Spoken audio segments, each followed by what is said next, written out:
Un nouveau Premier ministre, François Bayrou, ce lundi. Celui-ci va ouvrir 2 jours de consultation des présidents de tous les groupes parlementaires, un cycle qui va débuter par la réception de Marine Le Pen et Jordan Bardella. Vendredi, François Bayrou a reconnu devoir affronter, je cite, un Himalaya de difficultés. Bonjour Alain Minc. Bonjour. Vous publiez somme toute aux éditions Grasset un livre où notamment vous proposez une galerie de portraits de différents personnages intellectuels, politiques que vous avez croisés et appréciés. Mais alors, il n'y a pas François Bayrou. Qu'est-ce que vous diriez de lui ? Il n'y a pas de vivant dans ce bouquin. Et François Bayrou est vivant, que je sache. On va pouvoir d'ailleurs le mesurer. En tout cas, à Matignon, voilà. Et il a apparemment quelques épreuves à accomplir. Alors, je ne sais pas si c'est un bon alpiniste, selon vous ? Dans cette nomination, il y a 2 aspects. Je trouve que François Bayrou était grosso modo au centre de gravité du système, donc que sa nomination est politiquement logique. En revanche, les conditions de sa nomination sont absolument effarantes, parce qu'il a à l'évidence gagné un bras de fer avec le président de la République. Or, sous la Ve République, un président ne cède pas à toute forme de bras de fer ou, entre guillemets, de chantage. Et ça m'amène à un point qu'on oublie beaucoup. Vous savez que dans la Constitution, le président de la République nomme le Premier ministre. Mais il ne met pas fin à ses fonctions. Seule l'Assemblée met fin aux fonctions de Premier ministre par une motion de censure. Donc aujourd'hui, Emmanuel Macron ne peut pas virer François Bayrou. Et François Bayrou, qui lui connaît la Constitution et qui évidemment n'a pas signé la démission en blanc que du temps où la République était hiérarchique, les premiers ministres signaient au général de Gaulle, à François Mitterrand, etc. Au fond, maintenant, Emmanuel Macron est dans les mains de François Bayrou, et François Bayrou est dans les mains de l'Assemblée. C'est la vraie situation. Ce qui est quand même pour nous une novation institutionnelle assez étrange, et la découverte du parlementarisme, d'une certaine façon, que fait ma génération. Moi, j'étais trop petit, Dieu merci, sous la 4e République. C'est pas quelque chose que je trouve très grisant. Himalaya de difficultés, parmi celles-ci, quelles sont celles qui vous paraissent les plus importantes, les plus délicates, Alain Minc ? Non, mais je pense que François Bayrou, et il le sait parfaitement, c'est un homme très intelligent et c'est un homme qui a une vraie culture politique. Il y a 2 cas de figure. Où il entre dans l'accord qu'il a esquissé avec les socialistes, qui est pas de censure, pas de 49.3. S'il n'y a pas de censure et pas de 49.3, la France n'est pas gouvernée. Donc le déficit va s'accroître. La seule manière de mettre tout le monde d'accord, ça sera de ne pas faire d'économie budgétaire. Soit lui qui a toujours été sensible au thème de la dette depuis très longtemps, et bien avant beaucoup de gens, décide d'affronter le déficit public, et à ce moment-là, il sera dans la même situation que Michel Barnier. Donc, il est dans une situation objectivement impossible. On a parlé d'une dégradation de la note de la France il y a quelques instants dans le journal de l'Écho. Est-ce qu'il faut s'en inquiéter ou est-ce que c'est une étape supplémentaire dans l'affaissement des finances publiques, Alain Minc ? Bon, l'affaissement, il se mesure dans ce qu'on appelle le spread, c'est-à-dire l'écart entre les taux allemands et les taux français. Bon, pour l'instant, cet affaissement, c'est 1,5% depuis la brillante dissolution à laquelle nous avons assisté. Bon, c'est à la fois peu et beaucoup. Le vrai problème, ce ne sont pas les agences de notation. Les agences de notation, ce sont des miroirs d'une situation. Le vrai problème, c'est que si on ne fait pas d'économie budgétaire, évidemment, le spread ne cessera d'augmenter. Et donc, c'est comme un garrot qu'on serre. Et le garrot sera serré. Ce garrot est serré, mais est-ce que vous voyez, disons, une possibilité politique de faire des économies, Alain Minc ? Est-ce que c'est quelque chose qui vous paraît, parce qu'à la fin du gouvernement Barnier, on n'avait pas l'impression de les voir venir. Je pense qu'on est dans une impasse politique qui ne se dénouera que par une élection, soit législative, soit présidentielle. Est-ce que vous avez compris les raisons pour lesquelles Emmanuel Macron a décidé de dissoudre? Ouais, j'ai un raisonnement qui est extrêmement simple. Quand un homme intelligent, ce qu'est Macron, prend une décision idiote, ce qu'était la dissolution, c'est pas un problème d'intelligence, c'est un problème de psychologie. Donc ceci renvoie à un trait majeur, décisif de sa personnalité, qui est son narcissisme. Or, le test du narcissisme en matière psychologique, c'est le déni de réalité. Et il était dans une situation de déni de réalité. Comment pouvait-il penser, après la culotte que son camp a pris, malgré la bonne campagne qu'a fait sa candidate, qui a fait de son mieux, comment pouvait-il penser qu'au match retour, il allait gagner contre le Rassemblement national? Évidemment, en politique, quand vous avez pris une baffe sur la joue droite et que vous y revenez le lendemain, vous prenez une baffe sur la joue gauche. Mais pourtant, ce n'est pas le seul homme politique narcissique que vous avez rencontré, Alain Minc. Si les hommes politiques sont égocentriques, des narcissiques, c'est plus rare.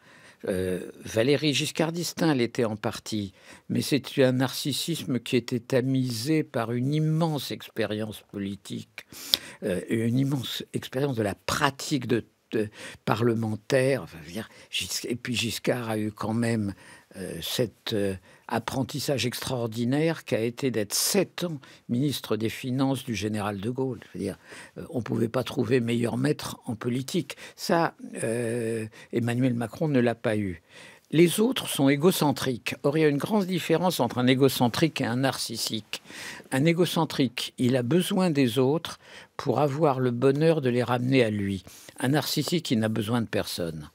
Et c'est cela qui, selon vous, caractérise Emmanuel Macron par rapport, par exemple, à François Mitterrand, qui, là aussi... François Mitterrand était un roi. Les rois ne sont pas narcissiques. Ils sont au-dessus. Il y a un homme politique que vous avez énormément aimé, Alain Minc, c'est Pierre Mauroy.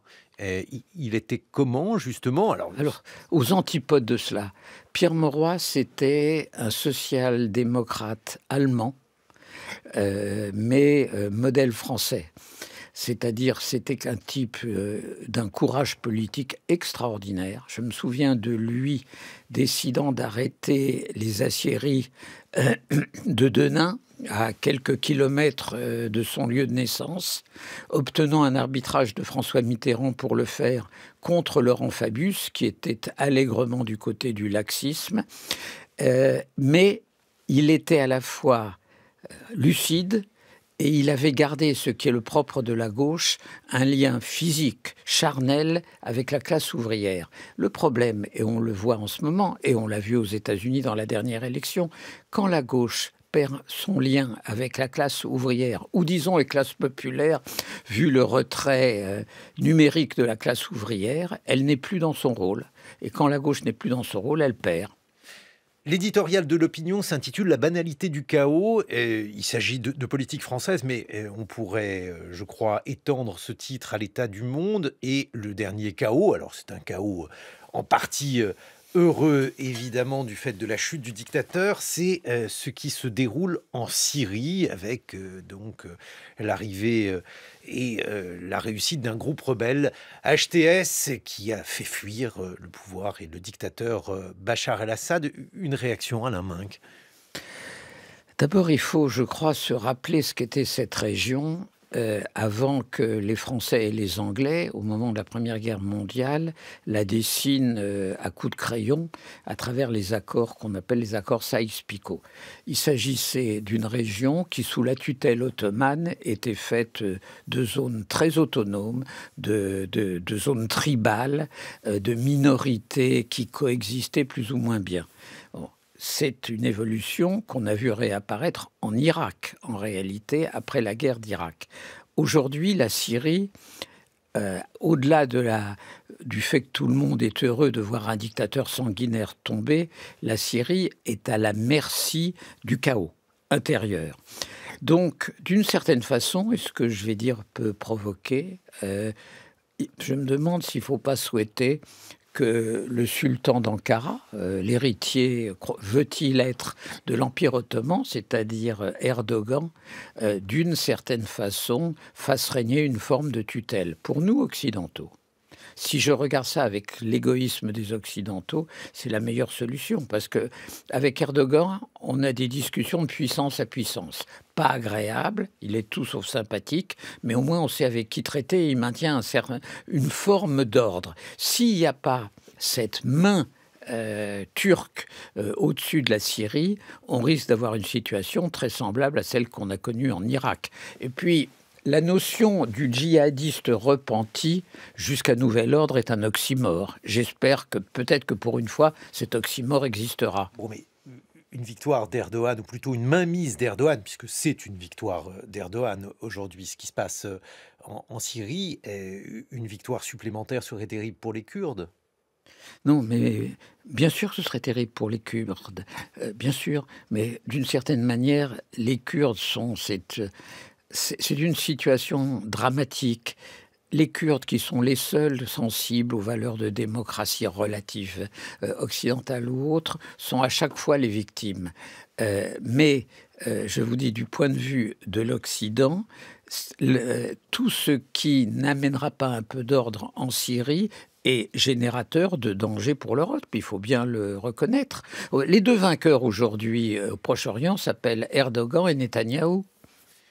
Alain Minc, votre père, Joseph Minc, était un personnage important dans l'histoire juive d'après-guerre en France. Il a aidé beaucoup de juifs, d'orphelins, de jeunes après la Shoah à reprendre vie. Et dans sa jeunesse en Biélorussie, c'était, je crois, bagarré avec un certain Begin, qui est devenu Premier ministre d'Israël. La situation en Israël, qu'est-ce qu'elle vous inspire? Il était communiste, c'est fondamental. Il était juif, communiste, et donc passionniste. En tout cas, pas sioniste, non, comme l'était Begin, évidemment. Non, pas du tout sioniste, anti-sioniste. Sinon, il serait parti en Israël. Mais alors justement, la situation en Israël, qu'est-ce qu'elle vous inspire? Je dis stratégiquement, Netanyahou a gagné, c'est vrai. Ce qu'il a fait à Gaza est insupportable. La première réaction, on la comprend très bien, de violence, de ne pas se maîtriser. Je veux dire, le désir de vengeance, il faut appeler un mot, était naturel. Mais il a poursuivi pour de mauvaises raisons, dont des raisons liées au fait que poursuivre la guerre, c'est le moyen d'éviter la prison. Mais la deuxième chose, c'est que je n'arrive pas à comprendre que les Américains, avec leur influence, n'aient pas réussi à faire tomber 4 députés du Likoud en ce qui aurait fait tomber le gouvernement Netanyahou. Ça, c'est quelque chose qui est tout à fait surprenant. Ça veut dire qu'il n'y a plus de service américain. 4 députés sur 120. Bon, la présence des 2 extrémistes fascisants au sein d'un gouvernement dans un État juif, c'est quand même étrange. Je veux dire. Donc, il a gagné stratégiquement. C'est un personnage incroyablement professionnel et d'un cynisme absolu. Mais je souhaite qu'il tombe. Alain Minc, on se retrouve dans quelques minutes. Somme toute, c'est le livre que vous publiez aux éditions Grasset. Il y a par exemple un retour sur l'expression de cercle de la raison, une expression que vous avez forgée naguère. Et justement, on verra dans quelle mesure le cercle de la raison est aujourd'hui encore circulaire, minoritaire. C'est devenu un point. Bref, qu'est-ce qu'il peut faire contre les populismes? 8h sur France Culture. 6h30, 9h, les matins de France Culture. Guillaume Erner. Notre invité, c'est l'essayiste et conseiller en entreprise Alain Minc. Vous publiez Somme toute aux éditions Grasset. Vous nous avez dit que pour vous, le choix de la dissolution avait été inspiré par le narcissisme et non par l'égocentrisme du président de la République, que François Bayrou connaissait bien sa constitution et qu'il savait que le président nommait mais ne pouvait pas remercier un Premier ministre, par rapport à ce que vient de dire Astrid de Villaine, homme de l'ancien monde, diriez-vous cela de François Bayrou? Comme disent les Anglais, pour faire chic, I can't agree more. Je suis entièrement d'accord avec ce qu'a dit Astrid de Villaine. Sur la description de Bayrou, de ce qu'il est, oui, un homme de l'ancien monde. Bon, nous sommes de la même génération. Est-ce que j'ai le sentiment qu'on comprend moins bien la société que les bébés de la génération Attal? Je n'en suis pas sûr. C'est-à-dire?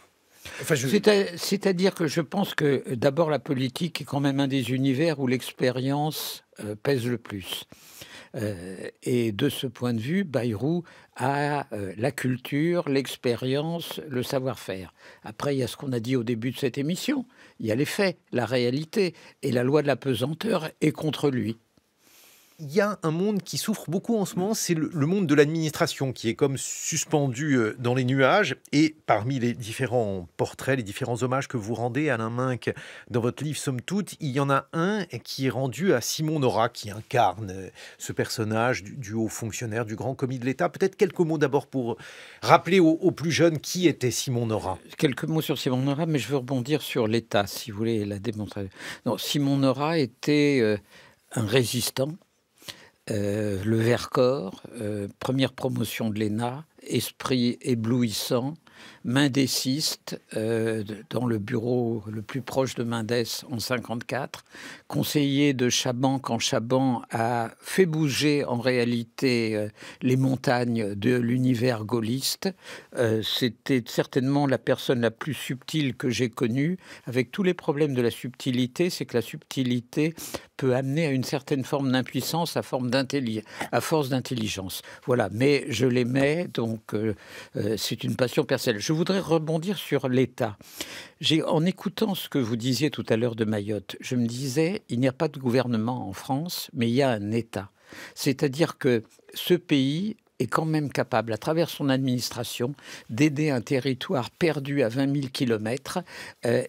Quand on voyait les images du préfet de Mayotte montrant quand même que le système est là, il existe. Je crois qu'on oublie que quand le pouvoir politique est faible, le pouvoir technocratique est plus important, mais au-delà du pouvoir technocratique, en France, l'État demeure notre épine dorsale. Mais c'est pour ça que je voulais vous faire parler de Simon Nora, parce que je pense qu'en ce moment, il y a un profond sentiment de...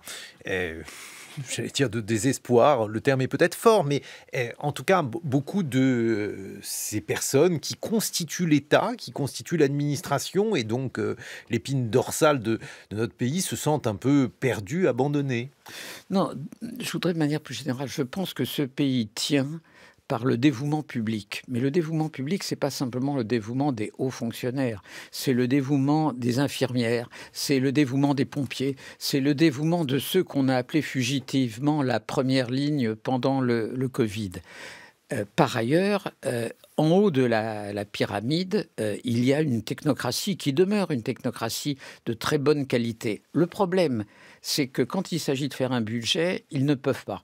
C'est le Parlement qui doit voter. Tout ce qui n'est pas parlementaire sera géré dans ce pays et sera bien géré. Mais il y a des choses que les fonctionnaires ne peuvent pas résoudre. C'est ainsi. Parlons du cercle de la raison, Alain Minc. C'est vous qui avez forgé ce terme. C'est un terme qui a été beaucoup critiqué, considéré comme étant un terme méprisant pour ceux qui n'appartenaient pas au cercle de la raison. Aujourd'hui, c'est surtout un terme qui est marqué dans beaucoup de pays par un sceau d'infamie, puisqu'on peut dire que, par exemple, les États-Unis ont décidé de sortir du cercle de la raison. Non, mais les États-Unis ont tous les droits. C'est-à-dire que le statut du dollar, la domination économique américaine fait qu'ils ne seront jamais punis pour le fait de sortir du cercle de la raison. La différence, c'est que nous ne pouvons pas en sortir. Et d'ailleurs, rappelez-vous, en 1995, Jacques Chirac s'en était évadé 3 mois. Il y est revenu à toute vitesse. C'est quoi le cercle de la raison? C'est l'équivalent de la loi de la gravitation dans l'univers économico-social. Or, la loi de la gravitation, on peut ne pas l'aimer, mais il faut vivre avec. Astrid de Villaine. On parlait tout à l'heure de l'ancien monde, c'est un terme totalement revendiqué par le MoDem, François Bayrou et ses proches. Et ils nous disent en coulisses que François Bayrou serait, par rapport au précédent Premier ministre, quelqu'un qui n'a pas été un collaborateur. Ils prennent par exemple comme exemple Alain Juppé, Édouard Philippe, collaborateur d'Alain Juppé, Jean Castex, collaborateur de Nicolas Sarkozy, Elisabeth Borne, collaboratrice de Ségolène Royal. Est-ce que vous pensez que le moment politique est propice pour François Bayrou pour avoir vraiment les mains libres et des marges de manœuvre vis-à-vis de l'Élysée comme on n'en a pas vu depuis 2017 ? Vous avez tout à fait raison. Sa personnalité est une personnalité, en réalité, c'est paradoxal, de rebelle. Quand il se rebelle contre la mainmise chiracienne, c'était pas évident de le faire. Donc je crois que c'est bien davantage que le fait de ne pas être un collaborateur. Il a un côté rebelle. Et puis après, il y a la réalité, il y a les faits. Il a cette capacité de refus, mais il est face à un Parlement ingérable et c'est mon point de départ. S'il veut faire des choses lourdes, il va se retrouver face à une coalition. Et le dandinement d'un pied sur l'autre des socialistes, qui, ça y est, ils reviennent maintenant en disant voilà nos lignes rouges, on est prêt à voter à nouveau une censure, etc., fait que ces qualités incontestables ne suffiront pas à abattre l'Himalaya qu'il a justement désigné en face de lui. Mais il y a peut-être une alternative. Alors, je ne sais pas d'ailleurs si pour vous c'est une alternative au cercle de la raison. Le Rassemblement national, est-ce que c'est justement... C'est une question codée pour une réponse évidente.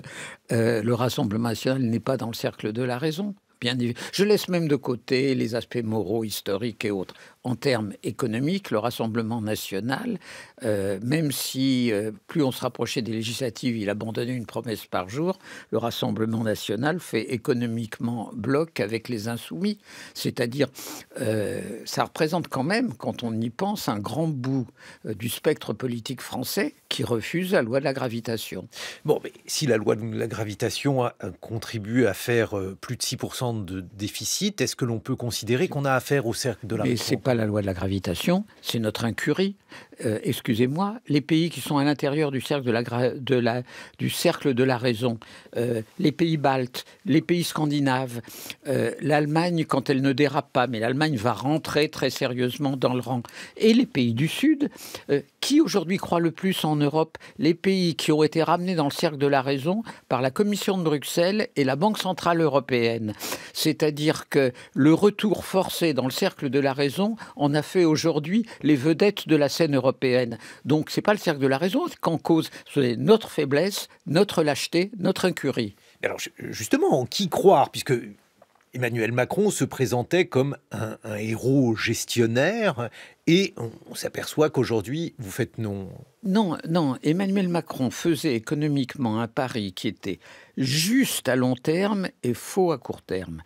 Le raisonnement d'Emmanuel Macron, c'était si on augmente le taux d'emploi des Français, et en particulier le taux d'emploi des seniors, il n'y a plus de problème de finances publiques. Et pour ce faire, il faut faire toute une série de réformes qu'il a en partie faites. Mais le problème, c'est qu'on augmente le taux d'emploi par rapport à l'Allemagne, sur 10 ans, sur 12 ans. Dans l'entretemps, il faut tenir le budget.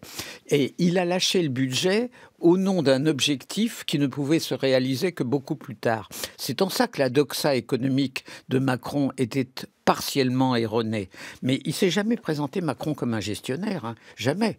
Au contraire, le romantisme de l'action politique fait qu'il a toujours essayé de s'éloigner de l'univers technocratique. Et d'ailleurs, ce n'est pas un hasard que ce soit lui qui ait supprimé l'ENA. C'est pas un hasard que dans un réflexe psychologique bizarre, il a supprimé la matrice à laquelle il doit son ascension, qu'est l'inspection des finances. En fait, Macron n'est pas un gestionnaire. Astrid de Vidal. Vous ne mettez pas donc le RN dans votre cercle de la raison, mais un jour, vous m'avez dit dans une émission ici sur France Culture, vous étiez venu dans Sens Politique pour une série sur les conseillers de l'Élysée, vous m'aviez dit Giorgia Meloni en Italie, elle, y est rentrée. Oui, c'est vrai. Mais c'est très simple. Mario Draghi lui avait mis 3 conditions en disant qu'il donnerait sa garantie sur l'évolution de l'Italie, adhésion à l'OTAN, adhésion à l'Union européenne, adhésion à l'euro et un budget pas trop absurde. En Italie, la situation est très différente. En termes internationaux et en termes de macroéconomie, Meloni est dans le cercle de la raison. En revanche, il se passe sur le plan intérieur quelque chose de très bizarre. C'est une espèce de gramschisme de droite, c'est-à-dire la prise de conquête des points clés de la vie intellectuelle, culturelle et idéologique par une droite qui est une droite dure. Donc il y a une schizophrénie très étonnante italienne. Mélanie version extérieure est parfaite. Mélanie version intérieure n'est pas très attirante. Est-ce qu'on pourrait dire qu'il y a un lien entre le Rassemblement national et une droite, comme vous venez de la qualifier, très dure, qui est soutenue par un milliardaire que vous avez bien connu, Vincent Bolloré, Alain Minc? Je ne sais pas ce qu'il appellera à voter en 2007. Je pense que le candidat 2027, je pense que le candidat de Bolloré est probablement plus Bardella que Marine Le Pen. Mais évidemment que la politique Mélanie irait bien à quelqu'un comme Bolloré, c'est-à-dire le bon sens économique et le gramscisme d'extrême droite. Mais alors, quelle différence faites-vous sur le plan économique ou sur le plan politique entre Marine Le Pen et Jordan Bardella? Je sais pas, en écoutant un peu la musique, je pense que Bardella est plus libéral et moins socialisant en réalité. Mais enfin, ce sont des nuances et puis au fond, on ne sait pas qui est Bardella. Et vous savez qui est Vincent Bolloré? Écoutez, c'est quelqu'un avec lequel j'ai travaillé 25 ans. Avant de mettre fin moi-même à nos relations, à cause de vous, les journalistes. Parce que je lui ai dit, les journalistes, ils sont insupportables et irremplaçables. Et toi, tu considères qu'ils ne sont qu'insupportables. Je pense que j'ai connu quelqu'un qui était plutôt conservateur, mais habile, ouvert et empirique.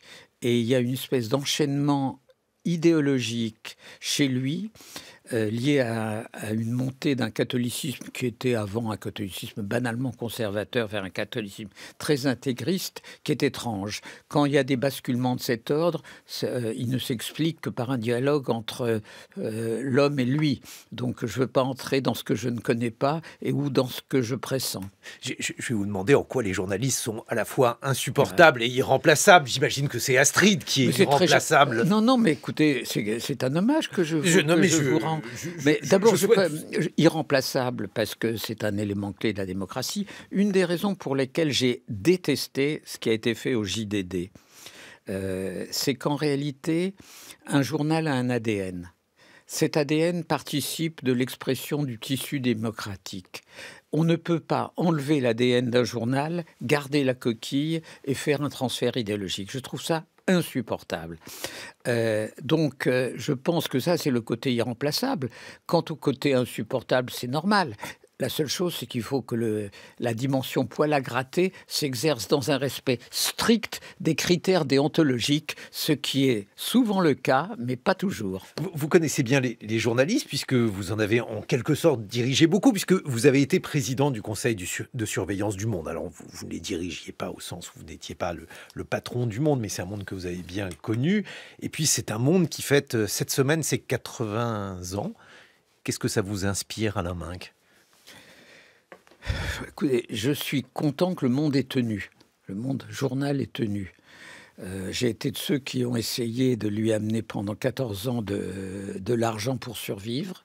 Je trouve que Xavier Niel a fait un bon boulot. Je pense que l'indépendance du Monde, il l'a assurée à jamais. Ça ne m'empêche pas d'avoir des désaccords criants avec le wokisme ambiant de ces pages débat. Mais ça, c'est la liberté du débat public. Ça veut dire quoi, le wokisme, pour vous? Parce que vous savez que c'est un terme...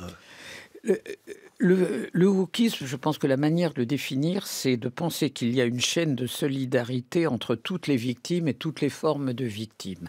Alors en soi, c'est plutôt sympathique de penser que les victimes sont solidaires, mais après, il y a des enchaînements idéologiques. On part de la femme victime, on passe aux LGBT, on passe aux musulmans. Victimes, thèse de Plenel, les musulmans remplacent la classe ouvrière comme les victimes du jeu capitaliste. On passe aux victimes dites de l'Occident. On passe aux victimes de cette expression ultime de l'Occident qu'est Israël, voire le juif. Donc il y a à l'intérieur de cette ligne de solidarité quelque chose qui qui potentiellement est très dangereux. Et puis moi, vous ne l'avez pas dit, je dis que je suis le dernier marxiste français. Alors j'allais vous le dire justement, j'allais vous dire, c'est très bien, puisque cette histoire de victime, de dominance, ça doit plaire aux marxistes. C'est pas du tout pareil. Je crois aux classes sociales, je ne crois pas à la chaîne de solidarité de toutes les formes de victimes. Je n'admets pas le raisonnement qui consiste à remplacer la classe ouvrière du 19e siècle par le monde musulman. Je n'admets pas le pari, et Dieu sait si Mélenchon connaît Marx.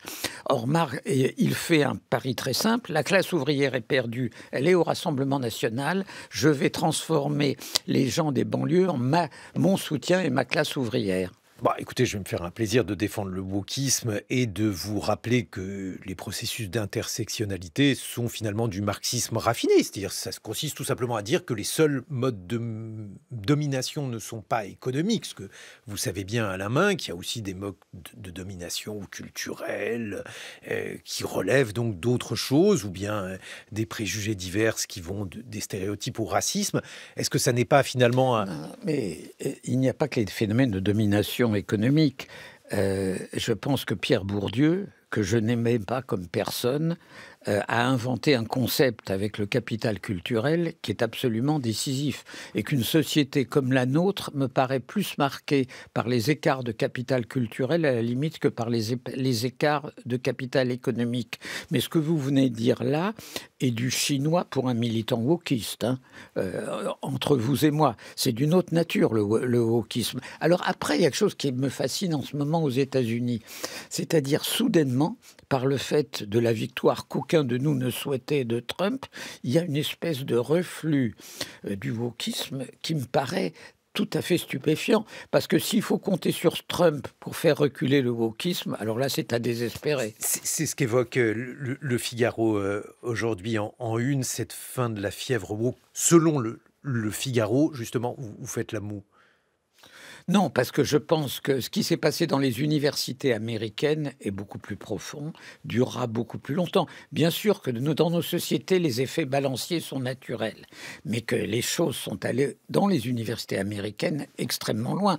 Quand vous voyez, par exemple, dans les universités françaises, que quelqu'un comme Caroline Eliachev, qui a fait un livre de psychanalyste hautement reconnu, a fait un livre à propos...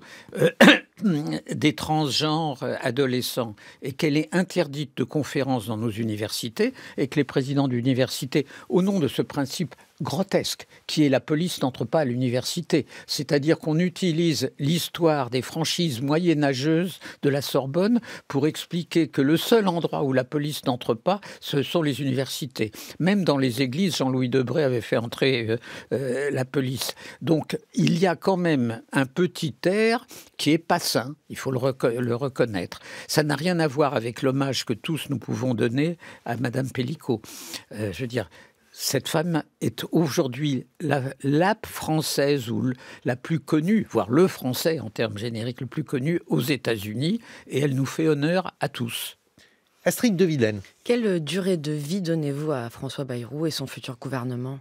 S'il fait quelque chose, peu de temps. S'il ne fait rien, davantage de temps. Mais s'il ne fait rien, le déficit budgétaire s'accroîtra. Mais alors, justement, est-ce que vous êtes inquiet pour la France ?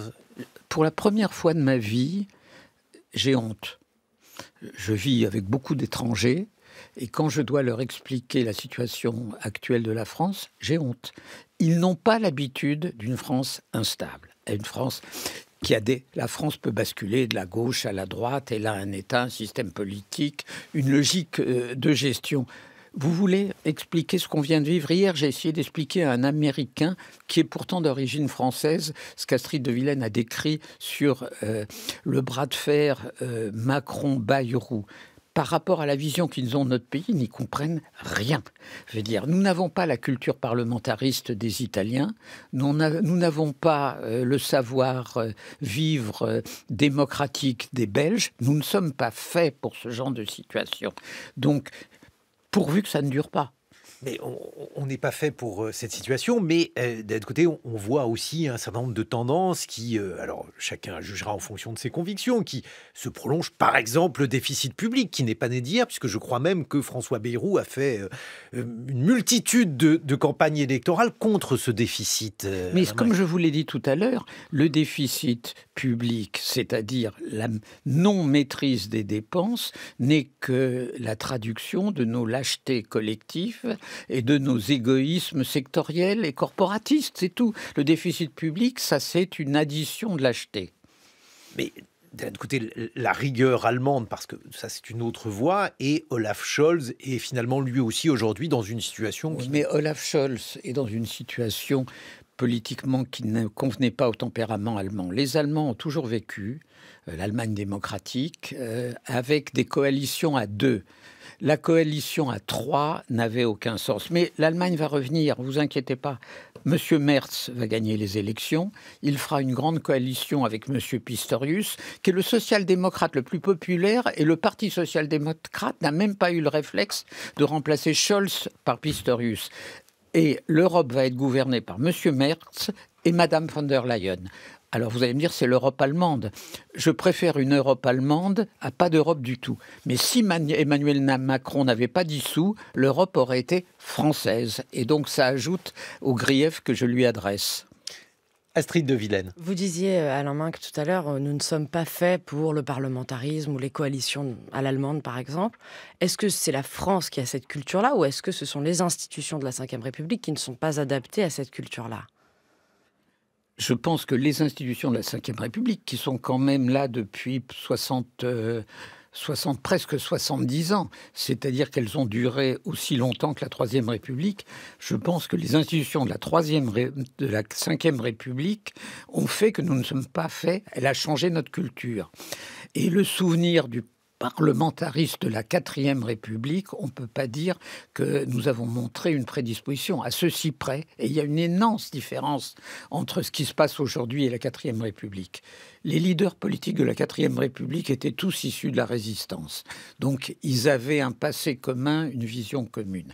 Et ils étaient tous de qualité intellectuelle, culturelle, historique, très supérieure à la moyenne des parlementaires. De ce point de vue, Bayrou, par son itinéraire, a le prototype, d'une certaine façon, d'un homme politique de la Quatrième République au bon sens du terme.